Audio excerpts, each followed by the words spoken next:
یہ پیر کی رات اور جمعہ رات کی رات سارے امتی مرد ہوں کہ عورتیں ان کے سارے اعمال اٹھا کے نبی پاک کے سامنے رکھ دیے جاتے ہیں۔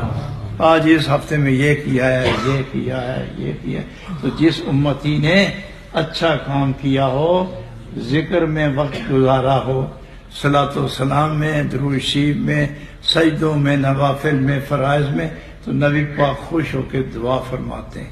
اور جس نے گندگی میں وقت گزارا، نبی پاک کو تکلیف ہوتی ہے۔ عزیز علیہ ما عنتم حریص علیکم بالمؤمنین رؤوف الرحیم۔ یہ شان ہے نبی پاک صلی اللہ علیہ وسلم کی۔ تو آپ جتنی نیکیاں کر رہے ہیں جنت میں آپ جائیں گے، خوش خدا ہوگا اور اللہ کا محبوب خوش ہوگا۔